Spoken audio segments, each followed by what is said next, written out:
Dios bendiga a todos aquellos que están también en la transmisión en esta mañana, en este día estupendo que Dios nos ha dado de un sol radiante. Vamos al libro de Hechos. Vamos al capítulo 9. Saben, todavía tengo algunas notas de la canción, de la predicación del domingo pasado, ese texto tan maravilloso. Esa decisión de Josué, su casa, vi en esta semana, hermanos, tuvimos que emprender un viaje rápido, movidos por el Señor, y gracias a Dios, el lunes a la mañana, emprender un viaje que no teníamos planificado.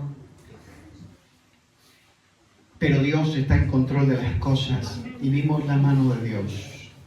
Pero también, miren, el enemigo quiere hacer, solo nos queda confiar en el Señor. Solo nos queda confiar y Él está en control de su iglesia. Y le exaltamos, solo podemos orar y cerrar filas, como decíamos el domingo pasado. Y vi esa palabra tan clara también. Es tiempo de cerrar filas, de unirnos, de un mismo sentir, un mismo espíritu. Porque si Dios quiere hacer, el enemigo también. Dice, el enemigo vendrá como río, pero... Eso es. El Señor levantará banderas a favor de su pueblo, de sus hijos y de su iglesia. Pero saben, cada vez que esto que hablaba nuestra hermana Carmen, qué chiquito, qué chiquita, no sé qué palabra decir, pero qué mediocre que somos en la intensidad de nuestra batalla cuando escuchamos testimonios de esa magnitud. Qué mediocre. Y es verdad. Si bien por la misericordia de Dios, Dios nos ha permitido que vivamos esta clase de fe, pero en cuántas cosas caemos en la mediocridad cuando se trata de sacrificar a Dios, hermanos. Cuando hay quienes en el momento en donde arriesgan su vida no dudan. Adolescentes, niños, familias completas. Y yo doy gracias a Dios por este material que ha llegado, por esta entrevista con el pastor Felipe de la Iglesia Bautista, allá por Canelones. Nos tuvimos esa entrevista y este material que nos ha sido acercado, en donde a veces hacen muy necesario esa cuota de realidad. Entonces, si esto le está sirviendo, haga conciencia, hermanos. Cuando vean la cosa dura, acuérdese, hay otros que su vida está puesta allí en el altar y no menoscaban nada cuando se trata de seguir a Dios. Quizás algunos que están arriesgando, quizás el no escuchar noticias duras con sus hijos. Sí, está bien, pero solo Dios, y oramos que Dios les proteja mientras Él trata con sus corazones. Pero que el diablo no te gane, que el diablo no nos gane, ni esa fe mengüe para seguir a Dios. El precio que hay que pagar, sí, es la vida misma. Y qué bueno que nosotros podamos tener esta lucidez para entenderlo y vivir de ahora en adelante de esa manera. ¿Está bien? Damos gracias a Dios. Capítulo 9 del libro de Hechos, en una historia que es dura de aceptar, pero para la iglesia de Jerusalén. Ver a Pablo, fue duro de aceptarlo a las primeras vistas. Un perseguidor de la iglesia entre medio de nosotros. Esta historia nos habla que le rehuían. Cuando Pablo apareció en la iglesia de Jerusalén, le rehuían por miedo. Pero un enamorado de la historia de Bernabé y Saulo, Fabricio, muchas veces ha contado, Dios levantó un hombre para que le tomara de la mano, y ese rechazo de la iglesia de Jerusalén no causara efecto en el corazón de Saulo. Ahora Pablo. Vamos a leer el capítulo 9.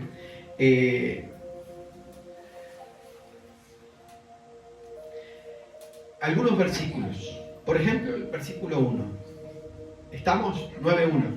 Saulo, respirando aún amenazas y muerte contra los discípulos del Señor, vino al sumo sacerdote.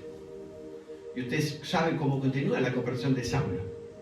Pero una de las cosas al leer una historia en este calibre redactado, bueno, indudablemente Saulo o Pablo era un hombre decidido. Quizás algunos de nosotros somos así en nuestra vida. Ahora me viene a la mente, Antonio siempre le dice a Carmen, la firmeza que después de todo lo que le pasó, bajó tantos kilos que Dios mío, a veces vemos algunas fotos y nos reímos juntos. Hace un tiempo le pedí que me enviara algunas fotos y las tengo en mi celular. Y nos reímos todos. Y todos le vimos. Y Antonio dice, la firmeza. Bueno, Carmen siempre fue una persona firme. Sí, lo sabré yo. Pero, hermano, ella dice, no es la disciplina, sino el miedo. O sea, el miedo no, el temor de que vuelva a pasar eso. O sea, no quiero esto, voy a hacer esto para que no suceda. O sea, reconocer su responsabilidad ante este tiempo de misericordia que Dios le ha dado. Entonces, hermanos, la firmeza del carácter de nuestra decisión tiene que ver con lo que yo creo que debo de hacer. Saulo de Tarso creía que era correcto lo que estaba haciendo y que los seguidores de Cristo eran los blasfemos. Entonces, aún sin conocer a Cristo, en medio del error, era un hombre determinado en su carácter. Dice la historia que era chiquito, ¿no? De forma tal que una vez lo sacaron de una canasta, de un muro alto, le salvaron y le metieron adentro una canasta. Vaya a saber de qué tamaño la canasta. Pero él entró en una canasta en cierta hora cuando estaba tranquilo, porque había rumores que lo iban a matar, y lo bajaron de un muro alto para salvarle la vida. Imagínense, adentro de una canasta. ¿De qué altura sería? Capaz tipo Miguelito, ¿no? Muchos de nosotros conocemos a Miguelito. Pero lo sacaron en una canasta. Pero era un hombre, no voy a decir de tal estatura, tal carácter, era mucho más. Era más grande que su propia estatura física en las determinaciones de su vida.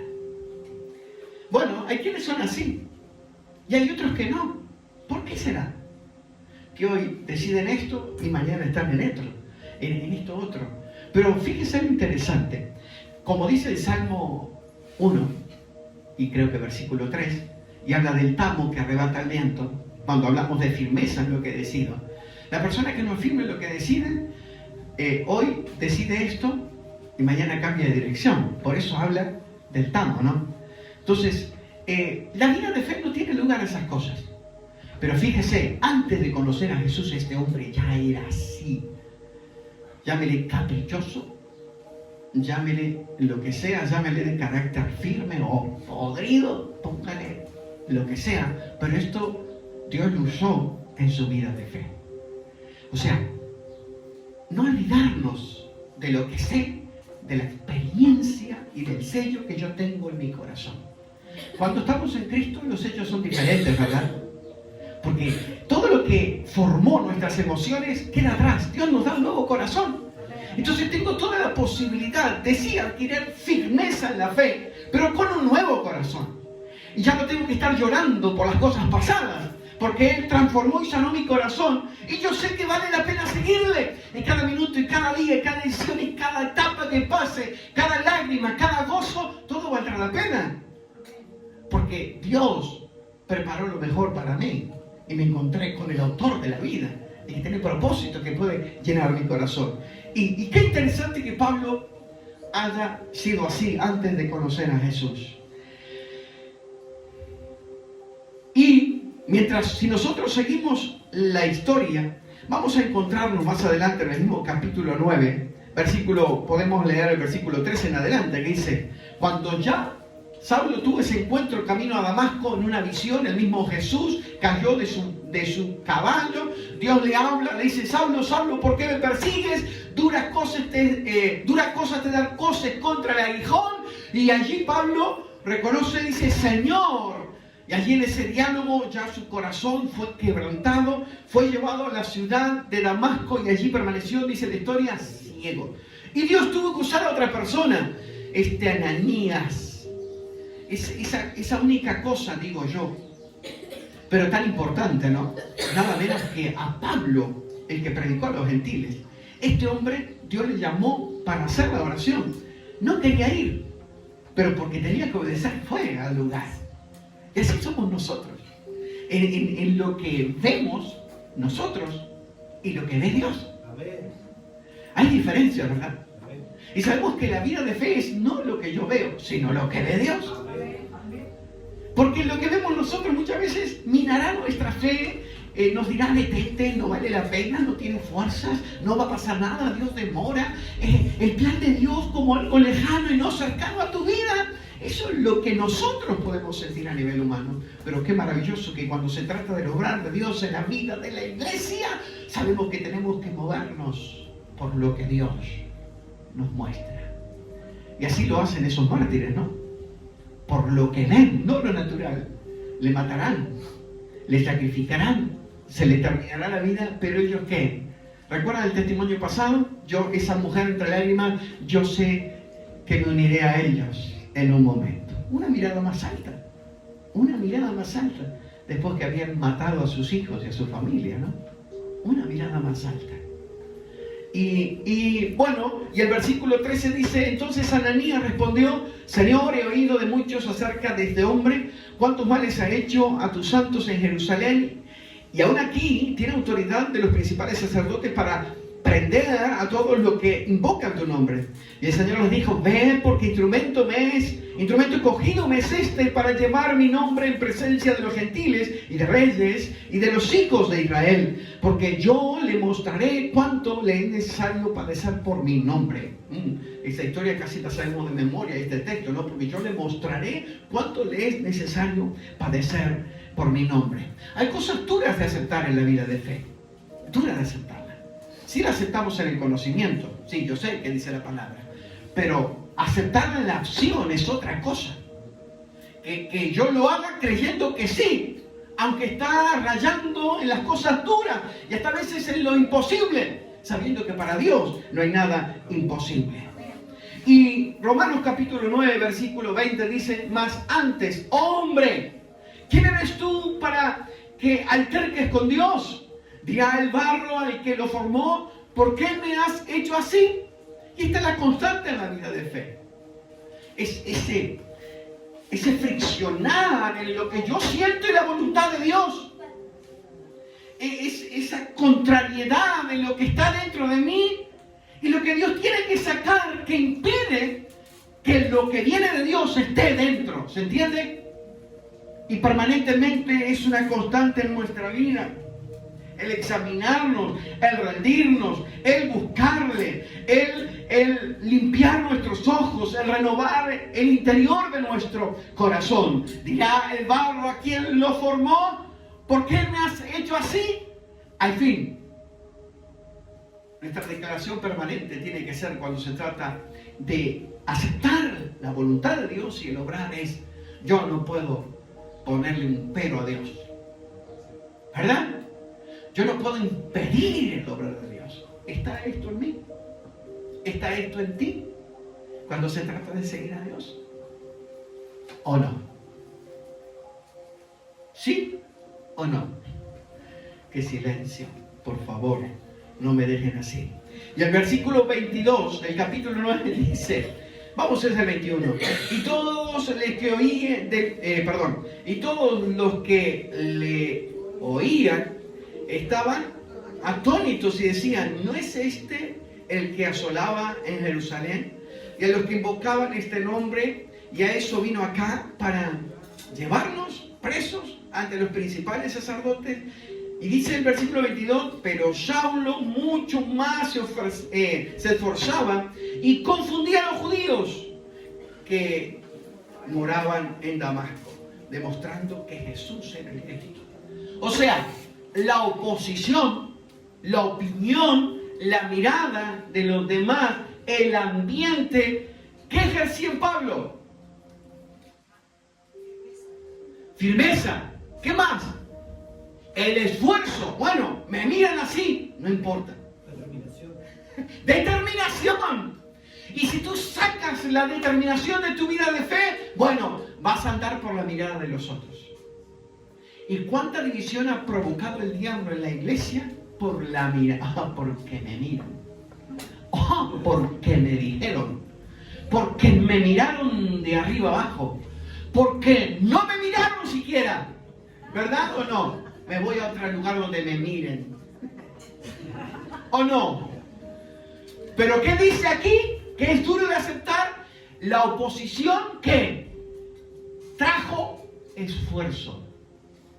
Y si tú quitas el esfuerzo ante lo que Dios te está pidiendo hacer, en realidad te apartas del propósito de Dios. Y yo pensaba también en esto, hermano. Qué interesante. Qué interesante. Porque hay una cosa, ¿no? La iglesia de Jerusalén estaba fresquita en este sentido, en el mover del Espíritu Santo. Porque la misma redacción, capítulos atrás, nos hablaba del Pentecostés. Nos hablaba de que miles se estaban convirtiendo, ¿o no? Nos hablaban de que milagros estaban siendo hechos por mano de los discípulos, ¿o no? Los muertos resucitaban, o sea, era una iglesia impecable en la manifestación del poder de Dios. Y muchos estaban creyendo por miles, pero no tuvo la capacidad de ver un instrumento escogido de Dios. Es que, ¿qué puede decirte esto en esta mañana? ¿Qué puede decirte? ¿Cuántos han dejado de servir a Dios o se han malhumorado porque la iglesia no es capaz de ver que Dios está formando el instrumento? ¿O no? ¿O no? ¿Qué quiere decir esto?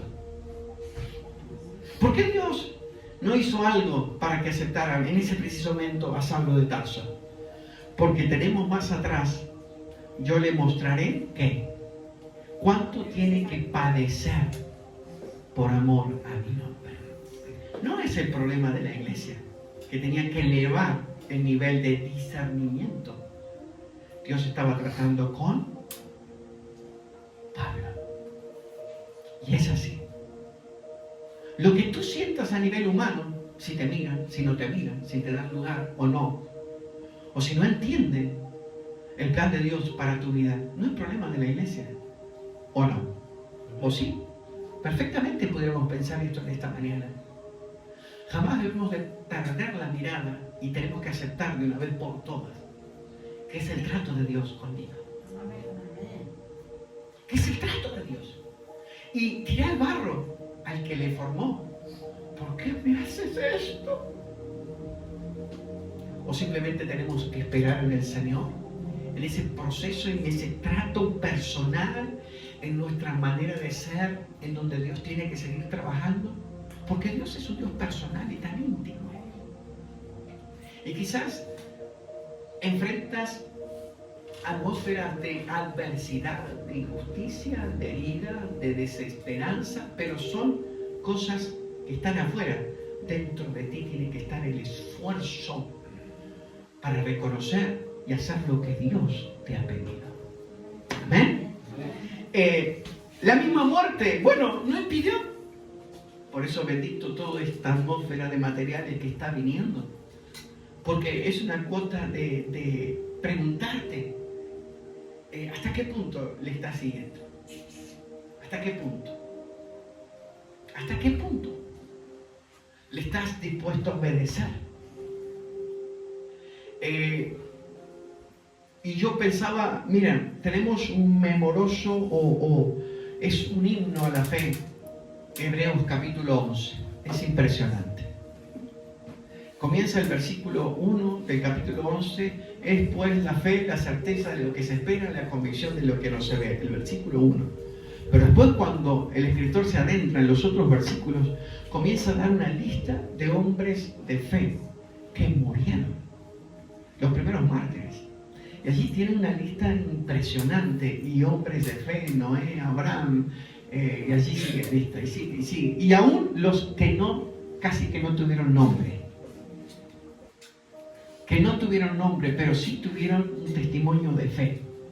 Y parte de los versículos del capítulo 1 habla algo así, palabras más, palabras menos, pero enseñan y dan la razón por la cual estos hombres pagaron su vida, con su vida, el seguir a Cristo. Porque miraron mucho más allá de las cosas terrenales, las cosas eternas. Tenían una meta, una mirada puesta en la eternidad. ¿O qué crees, hermana? Y creo que todo el país en esta semana, ¿no? Esa muerte de esos niños y ese padre también. Porque Dios tiene misericordia de ese hombre. Dios le amaba a ese hombre. Pero esos niños, no, sí. Esta bebé preciosa, ese niño tan chiquito. Pero nosotros sabemos, ¿no? Hay una esperanza de vida eterna. Y así lo creemos. Y quizás usted pensó eso, o quisiera pensar que usted pensó esos niños están en un lugar mejor, ¿o no? Así yo lo pensé. Bueno, ¿por qué no miramos así a veces esas circunstancias que tanto te duelen? O esas injusticias que a veces enfrentas, o el desprecio, fuera y dentro de la iglesia. Porque a Saulo le hicieron un desprecio. Dentro de una iglesia llena del poder del Espíritu de Dios, le hicieron un desprecio. Y el diablo ha tenido tanta victoria con el desprecio dentro de la iglesia, ¿no? Por eso se dividen tanto. Por eso hay tantas congregaciones y tantas historias. De forma tal que hoy está el supermercado de las iglesias, ramos generales. Te vas de aquí, puedes encontrar a un par de cuadras otra y otra y otra y otra y otra. Pero que ese ha sido uno de los grandes instrumentos del diablo para dividir la iglesia. Le rechazaron, sí, por el miedo, indudablemente. Porque el miedo también muchas veces es un instrumento que el diablo usa. Pero, ¿saben? Lo bueno es que si se trata de aceptar las cosas duras de la vida de fe, nunca te olvides de otra cosa. Dios siempre tiene un tiempo señalado de las cosas. Mientras yo meditaba en la palabra de Dios, cuando Él anunció a Isabel, la mujer que dio y gestó la vida de Juan el Bautista, cuando Él habló a María, en cuanto a la profecía del nacimiento de Jesús, había una palabra que el ángel decía en su anunciación. Decía, en el tiempo señalado vendrá el Espíritu de Dios. ¿Recuerdan esa palabra? En el tiempo señalado. ¿Tú sabes que Dios tiene un tiempo señalado para ti y para su iglesia? Y que Él maneja la historia desde el principio al final, ya en tiempos señalados. Así como para David. Se escondió y huyó de Saúl, vivió entre medio de los filisteos, pero en el tiempo señalado se sentó en el trono. Y hay un tiempo señalado para ti y para mí. Y hay un tiempo señalado para nuestra iglesia amada en el nombre de Jesús. Yo lo creo. Dios tiene un tiempo señalado para nuestros hijos, para los líderes de la iglesia que se están levantando, para nuestros jóvenes, para ese renuevo que tanto necesitamos de Dios. Las generaciones pasan, los hombres, pero hay un tiempo señalado en Dios, en donde Dios se levanta con poder sobre su pueblo, sobre sus hijos.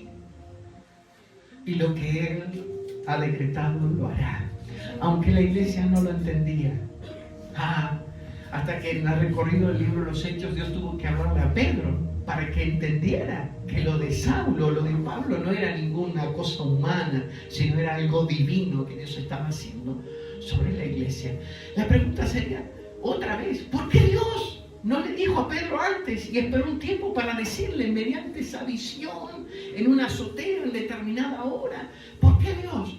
Ay, hermanos, porque si Dios te dijera todo con detalles, al último te creerías Dios. Pero el único Dios es Él. Y nosotros siempre tenemos que aprender a estar sujetos a su voluntad y aceptar sus propósitos en nuestra vida en todo tiempo. Pero sí, atar nuestras emociones y nuestro corazón y declarándolo con nuestros labios y creyéndolo acá en el interior de nuestra vida. Yo sé, Señor, que tú tienes un tiempo señalado en donde lo que está caído se levantará en el nombre de Jesús. Aquello que está herido será sanado. Aquello que produce muy poca vida brotará la vida por la presencia de tu Espíritu. Aquello que parece poco se multiplicará en el nombre de Jesús, porque hay un tiempo señalado para tu iglesia, para mí, para mi casa, para mi familia. Pero el servicio no debe de cesar. la convicción de que yo debo decirles sí al Señor, no debe de parar en mi vida. Mira, y aún cuando el tiempo señalado está por llegar, entre medio de ese hacer de Dios, tú barro, yo barro en las manos del alfarero, Dios sabe cuándo es el momento exacto en donde alguien tiene que acercarse a ti. Me encanta, porque no solamente pienso en Bernabé, que se acercó a un Pablo que estaba siendo rechazado. Pienso en Jesús, cuando estaba cargando la cruz, y ese hombre fue llamado para cargar la cruz porque Jesús no podía. Y yo tengo testimonio, hermanos, cuando en el medio de mi soledad ministerial, Dios levantó a una mujer para que me acompañara también en el ministerio, y ahí poder cargar esa carga. Y doy gracias a Dios y sé que es así. Dios no te va a dejar solo.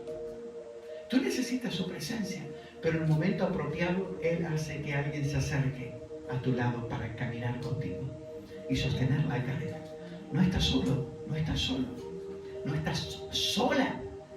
Dios sabe la necesidad, pero Él necesita que seas terco en este sentido, en el hecho de cumplir su voluntad. Y a veces la adversidad está en tu propia casa, en tu matrimonio, con tus hijos, en tu trabajo. No importa. Él es fiel. Primera de Tesalonicenses capítulo 5, versículo 18 dice: dad gracias a Dios en todo, porque esa es la voluntad de Dios para con vosotros en Cristo Jesús. Efesios capítulo 3, versículo 19 dice: y de conocer el amor de Cristo que excede a todo conocimiento, para que seas llenos de la plenitud de Cristo. Es lo que necesitas hoy, mañana lunes y cada día de la semana. Que la plenitud de Cristo esté dentro tuyo. Asegúrate de eso por sobre todas las cosas. Su presencia en Él. Y cuando sientas flaquear, bueno, sé persistente en ello, porque hay un tiempo señalado en donde las cosas en el nombre de Jesús verán cambiar. Hay ejemplos sobre esto. Y hay hermanos, hay ovejas que me han enseñado mucho, y cuando oro por ellas, les veo y doy gracias a Dios. Doy gracias a Dios. En donde sigo orando, Señor, porque he visto, Dios ha dado gloria en lugar de cenizas. Y sigo orando, creyendo que Dios lo seguirá haciendo así. Hay galardón en el nombre de Jesús. Yo lo tengo. Y saben, para terminar esta mañana, mientras Marilyn prepara ese video, por favor, yo muchas veces le he hablado del año 2008, septiembre del 2008.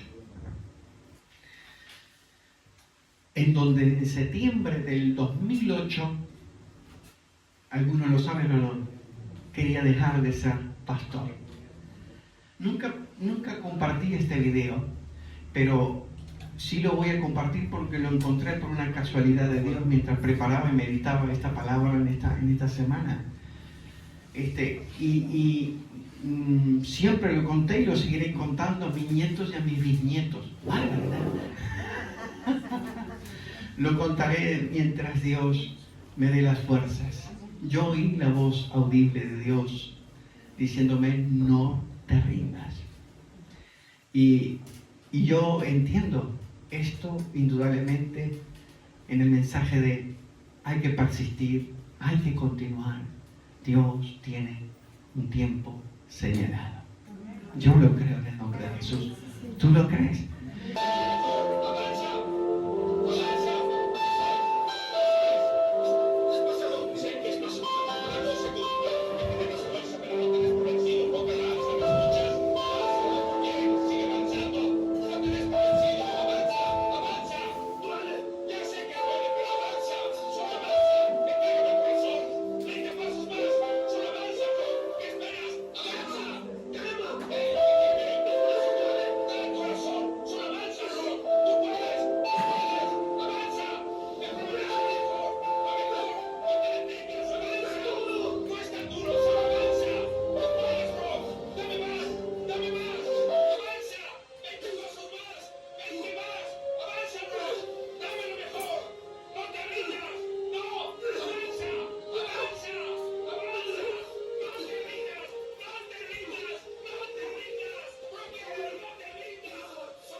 tú puedes dar más de lo que he visto.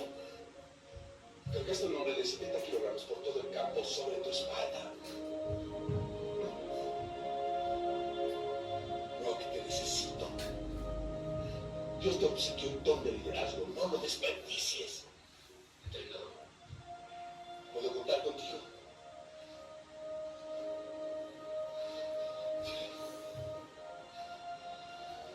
Entrenador, ¿qué sucede, Jeremy? ¿Peso 75?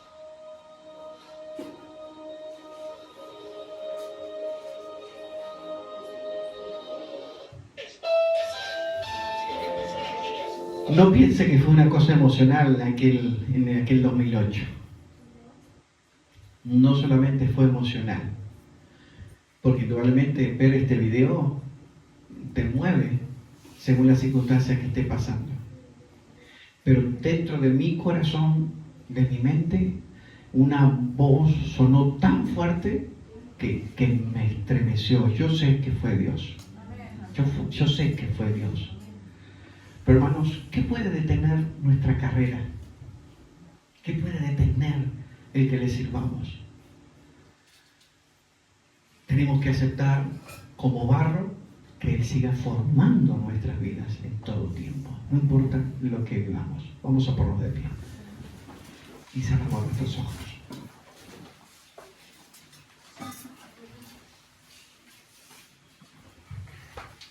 Amado Dios, te damos las gracias en esta mañana, Señor, por tu palabra. Ponemos la mirada, Señor, en el tiempo señalado, porque en tus manos están nuestros tiempos, Señor. Aleluya. ¿Sabes que también la palabra de Dios dice, en tus manos están mis tiempos? Dilo al Señor. Señor, yo quiero decirte en esta mañana, en tus manos están mis tiempos. Pero oremos juntos también diciéndole al Señor así.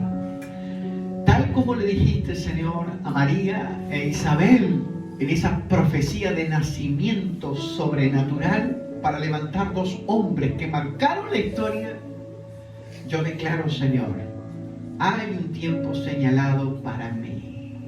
En el nombre de Jesús. De un tiempo en donde tú me levantarás. Cumplirás tu palabra. Hoy, Señor, me queda la determinación y quitar la duda. Hoy me queda, Señor, quitar el desánimo y afirmar mi fe y mi corazón en tu palabra y en tus promesas, Señor. Y si se trata de tu iglesia, Padre, como tantas veces, una vez más te digo, es tu iglesia, Señor, amada por ti. Y hay un tiempo señalado de poder, de gracia, de gloria, de misericordia, de santificación, de liberación. Entonces, Señor, el confrontarnos contigo produzca el mejor sacrificio que tú necesitas ver. Corazones rendidos a ti, Señor. Y estás trabajando para eso, Espíritu Santo. Yo lo creo. Tú estás trabajando para que, Señor, corazones se rindan a ti. Nuestros hijos, nuestra generación, nuestros jóvenes, pastores y líderes que tú estás levantando y levantarás en el nombre de Jesús. Porque tu iglesia continúa hasta aquí, continuará y nada la detendrá. Así como tu palabra en mi casa, en mi familia, sobre mi generación, sobre mi descendencia. Aleluya, Señor. Solo nos queda entender el camino en que debemos andar.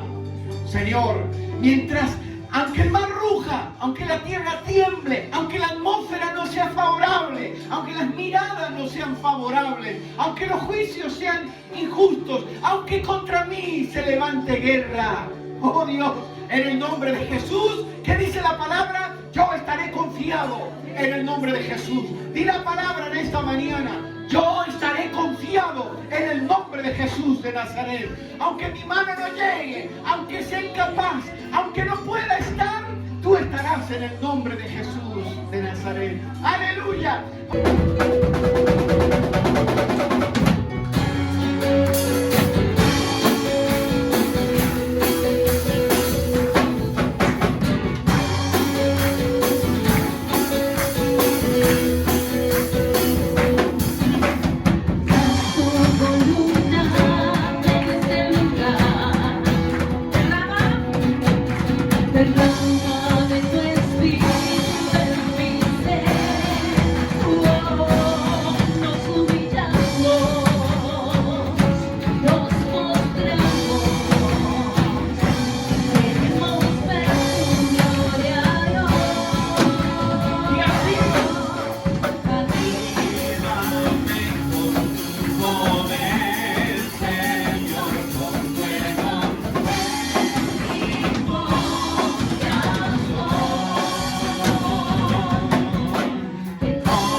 que nadie me puede señalar. Me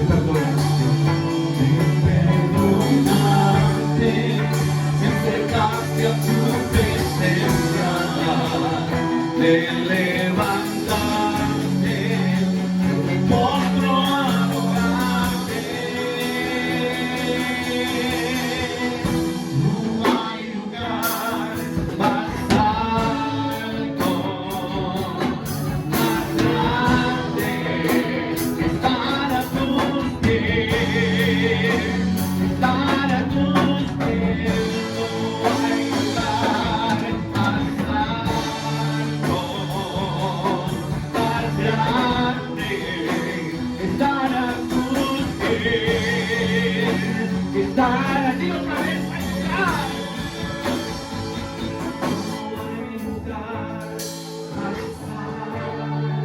Más grande,